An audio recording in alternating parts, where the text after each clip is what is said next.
Effectivement, et merci beaucoup d'avoir sélectionné cet extrait. Merci à vous. Alors, ces premières années du virus sont marquées par des découvertes majeures en Occident, on vient de le voir, mais également en Afrique. Retour sur l'origine du virus en Afrique centrale jusqu'à Haïti pour le début d'une épidémie mondiale. On regarde ça.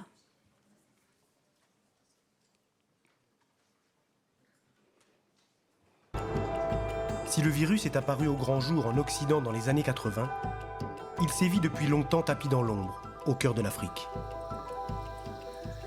Son histoire a démarré il y a près d'un siècle, en ces temps anciens où l'homme et les grands singes se partageaient la forêt équatoriale. Ce virus provient d'un chimpanzé qu'on appelle le pan troglodyte troglodyte. Ce chimpanzé avait son nid en haut de cet arbre. Ses crottes sont tombées ici donc. C'est l'endroit où on a prélevé les selles dont l'analyse a permis de découvrir le virus qui est l'ancêtre du VIH. Et c'est ce point que nous appelons le point zéro. Avant de pouvoir affirmer avec tant de certitude que c'est bien d'ici que tout est parti, il a fallu des années d'échanges entre la jungle et les laboratoires.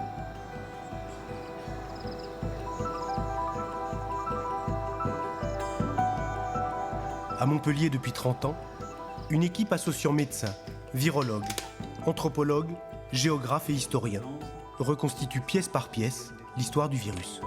Les premiers tests diagnostiques sérologiques remontent aux années 85.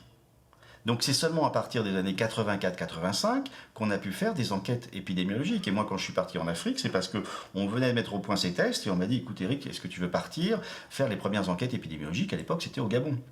Et on a eu l'occasion, effectivement, de suivre à Franceville, où nous étions, un chimpanzé qui vivait comme un animal domestique, hein, dans une famille, qui avait été amené au centre parce qu'il y avait une pathologie, je ne sais plus, oui, une méningite à l'époque, et on l'a testé, il était séropositif.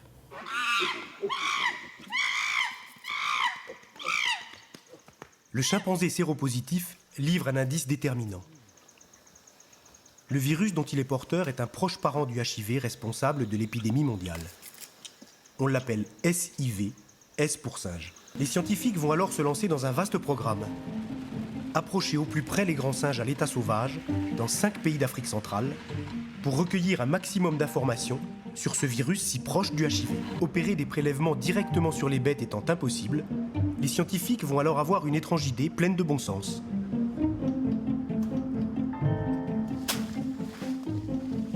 Si les grands singes sont insaisissables, ils laissent des traces de leur passage. Il y en a encore un peu.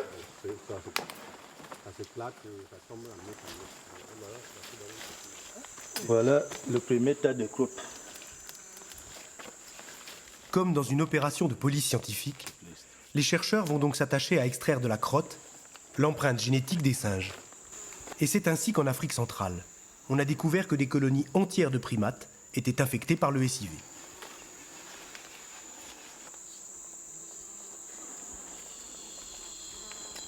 Restait à savoir comment l'homme avait pu être contaminé.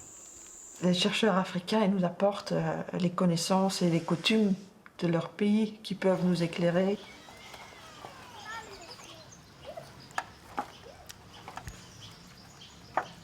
C'est juste un animal, tu le tues, tu le découpes, tu le prépares et puis tu le manges. C'est un animal que j'ai tué en brut, c'est tout. Nos grands-parents ont vécu, ils ont tué, ils ont mangé. Mes parents, même moi, je suis déjà là, mes enfants vont aussi faire la même chose. Ce que l'ensemble des prélèvements sur les singes a révélé au fil des expéditions, c'est que non seulement le SIV est très répandu chez les singes, mais que chaque espèce est porteuse d'un virus qui lui est propre. Les crottes recueillies au fil des expéditions ont permis de constituer une véritable encyclopédie virale, une référence fondamentale pour une recherche toujours en cours. Les chercheurs ont alors entrepris un chantier titanesque. Comparer toutes les souches SIV collectées en Afrique centrale et la souche HIV1 majeure. Objectif, retrouver la souche SIV génétiquement la plus proche de celle qui affecte l'homme et ainsi pointer le lieu de la première contamination. Et une question est longtemps restée en suspens. Quand le passage s'est-il produit?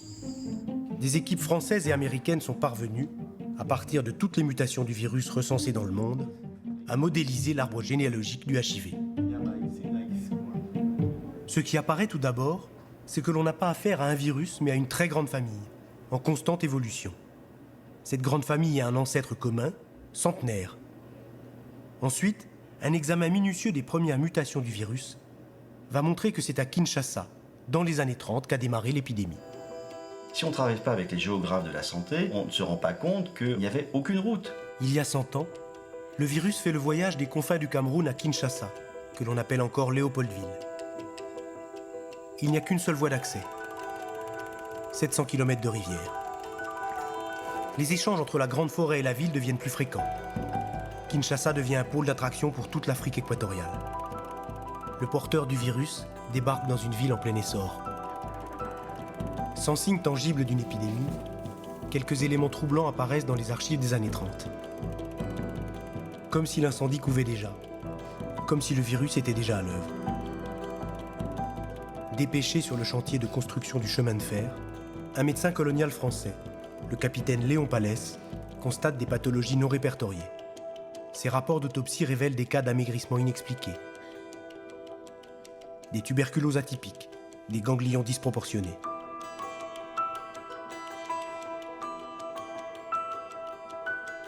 Il invente un nom, Cachexie de Mayumbe, du nom de la région où il opère. Injection dans des conditions d'hygiène aléatoires, relations sexuelles avec des partenaires multiples, maladies vénériennes. Si les recherches des historiens tissent un faisceau d'indices, il manque encore la preuve, irréfutable.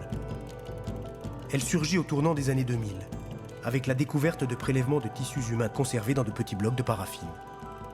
On a retrouvé à Kinshasa et en RDC, on avait gardé des biopsies de l'époque coloniale ou autour de l'époque coloniale et on a testé par des techniques moléculaires la présence du virus et on a pu mettre en évidence dans des biopsies des années 60 la présence du virus.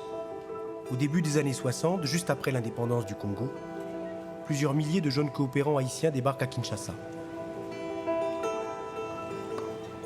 Ils viennent remplacer les fonctionnaires coloniaux, limogés par le nouveau pouvoir.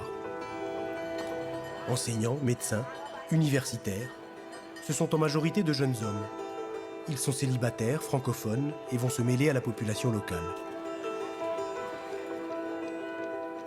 Quelques années plus tard, quand les expatriés haïtiens rentrent au pays, le virus franchit l'Atlantique avec eux. C'est le début de l'épidémie mondiale. En rentrant dans leur pays, il y a eu d'autres contaminations, bien sûr. Et puis, il y avait sur place pas mal de tourisme sexuel. Sur place à Haïti. En Haïti. Hein, et donc, c'était un lieu assez connu de tourisme sexuel et de tourisme homosexuel.